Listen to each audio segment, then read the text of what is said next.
Let's talk now about the existence of an inverse function. To have an inverse function, a given function must be a one-to-one function. So these are the only types of functions that have inverse functions. This means that no two elements of the domain correspond to the same element in the range of the function. Now, how can you tell if a function is one-to-one? Well, any function passes the vertical line test. One-to-one functions pass both the vertical line test, of course, and the horizontal line test. You have to have both to be considered 1x to 1y. That's what that means, 1x to 1y function.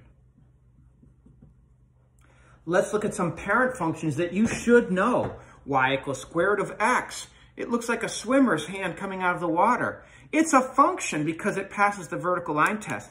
Does it pass the horizontal line test? Yes, this is 1 to 1. How about y equals this absolute value of x? Of course it's a function. It passes the vertical line test. How about the horizontal line test? Nope, it has no inverse. How about y equals x squared? Of course it passes the vertical line test, but it fails the horizontal line test because a horizontal line drawn anywhere should only cross one point. See, on this y equals square root of x, we're only going to cross once no matter where we draw this horizontal line. Y equals x, well, of course it's a function. It passes the vertical line test, as all of these do.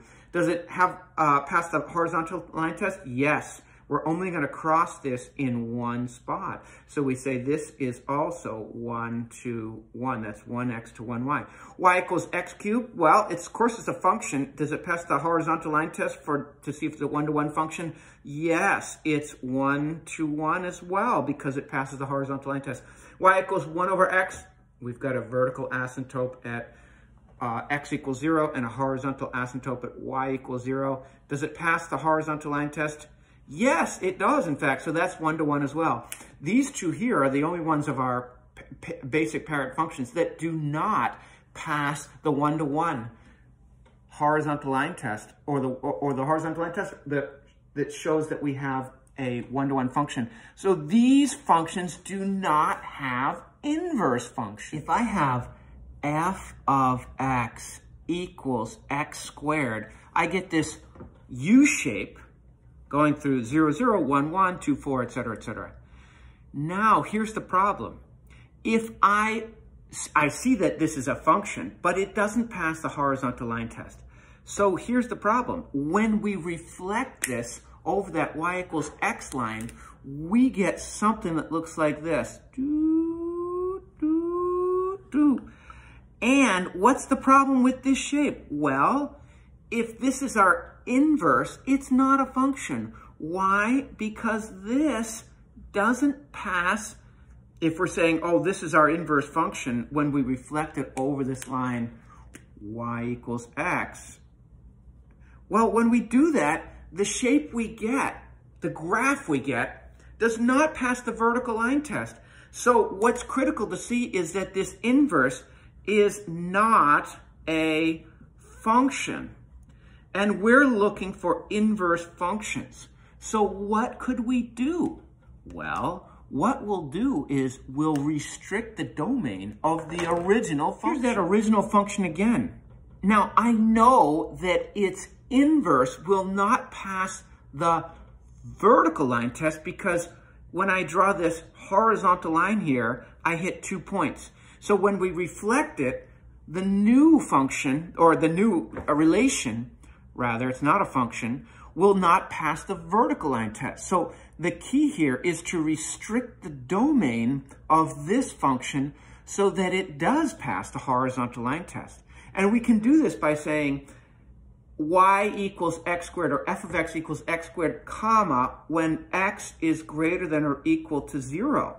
Well, here is my x. Don't forget, the x is horizontal and the y is vertical. If I'm talking about the domain, then I can only include x equals 0 and positive values from there. So that means anything with a negative value here on this side, x is greater than 0, and on this side, x is less than 0. So if I restrict the domain to greater than or equal to 0, I can include that point, but sorry, all of these disappear because those are no longer in the domain. But the resulting figure does pass the horizontal line test. So when we find its inverse, it's going to look like this.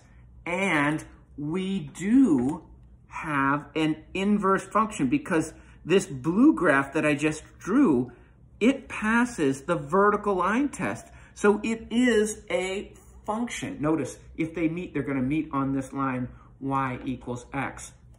So if you come across a graph that doesn't pass both the horizontal line test and the vertical line test, it doesn't have an inverse function. But you can start to play games with that original graph. Restrict the original domain, and you will come up with an inverse function. So let's call this blue function f inverse of x, and let's call the black function f of x. Now, f of x has a domain of 0 to infinity. If I write it in this interval notation, include the 0, don't include the infinity. And a range of, well, the y values go for this black function, they go from a minimum of 0, that's our lowest y value here at 0, 0, and they go up because this arrow is there, they go up to infinity.